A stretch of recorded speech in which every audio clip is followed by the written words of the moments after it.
കൈക്കുഞ്ഞിനെയും കൊണ്ടുള്ള പ്രതിഷേധമാണല്ലോ നമ്മൾ കാണുന്നത്. ഏതാനും ദിവസം മാത്രം പ്രായമുള്ള കുഞ്ഞിനെയും കൊണ്ടാണ് ആ കുടുംബാംഗങ്ങൾ പ്രതിഷേധിക്കുന്നത്. അവർ എന്താണ് ഇപ്പോൾ അടിയന്തരമായി തന്നെ എന്ത് ചെയ്യണം, മുന്നോട്ട് വയ്ക്കുന്ന ആവശ്യം എന്താണ്?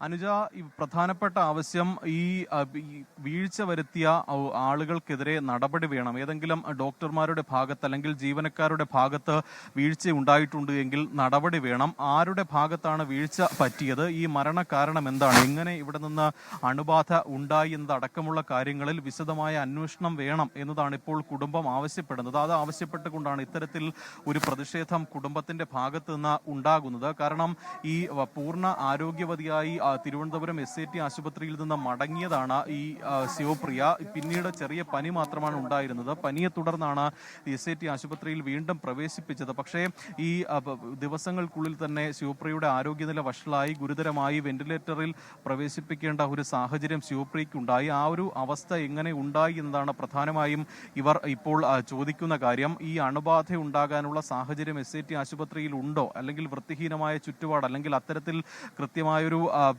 അടിസ്ഥാന സൗകര്യങ്ങളും ശുചീകരണം ഒക്കെ തന്നെ നടത്തിയിട്ടാണോ ഇത്തരത്തിൽ ഈ ശസ്ത്രക്രിയകളും മറ്റ് തുടർ ചികിത്സകളും ഒക്കെ തന്നെ SATയിൽ കൈകാര്യം ചെയ്യുന്നത് എന്നുള്ള ചോദ്യം ബന്ധുക്കൾ ഉന്നയിക്കുന്നുണ്ട്. അല്ലെങ്കിൽ ഇത്തരത്തിലൊരു അണുബാധ എങ്ങനെ ഉണ്ടാകും, അതൊരു ജീവൻ എടുക്കുന്ന തരത്തിലേക്ക് എങ്ങനെ പോകും എന്നുള്ള ചോദ്യം ഉൾപ്പെടെ ഈ കുടുംബാംഗങ്ങൾ ഉന്നയിക്കുന്നുണ്ട്. അതാണ് ഈ ഒരു ഇത്തരത്തിലൊരു പ്രതിഷേധം. അതായത് അനുജ സൂചിപ്പിച്ചതുപോലെ തന്നെ ജനിച്ച് ദിവസങ്ങൾ മാത്രം പ്രായമായുള്ള കുഞ്ഞിനെയും കൊണ്ട് ഇത്തരത്തിലൊരു പ്രതിഷേധത്തിലേക്ക് പോകാനുള്ള ഒരു കാരണവും ഇതാണ്. കാരണം ഇനി ഇത്തരത്തിലൊരു അവസ്ഥ മറ്റൊരാൾക്കും വരരുത്, മറ്റൊരു ശിവപ്രിയ ഉണ്ടാകരുത് എന്നതാണ് ഈ കുടുംബം പറയുന്നത്. നേരത്തെ ശിവപ്രിയയുടെ സഹോദരൻ നമ്മളോട് സംസാരിക്കുമ്പോഴും പറഞ്ഞ കാര്യം അതാണ്. ഈ തുടക്കത്തിൽ കൃത്യമായൊരു മറുപടി ഒന്നും തന്നെ നടത്തിയിട്ടില്ല. അവർ ഡിസ്ചാർജ് ചെയ്യുമ്പോഴും പ്രശ്നമുണ്ടായിരുന്നില്ല എന്നുള്ളതാണ് ആശുപത്രി അധികൃതർ നൽകുന്ന വിശദീകരണം. അണുബാധയുണ്ടായത് ആശുപത്രിയിൽ നിന്നല്ല എന്നതാണ് ഡോക്ടേഴ്സ് ഒക്കെ ഉൾപ്പെടെ പറയുന്നത്. പക്ഷേ ഒരു ബാക്ടീരിയയുടെ സാന്നിധ്യം അത് ആശുപത്രിയിൽ നിന്ന് പിടിപെടുന്നതാണ് എന്ന തരത്തിലേക്കാണ് ഇപ്പോൾ മെഡിക്കൽ കോളേജിലെ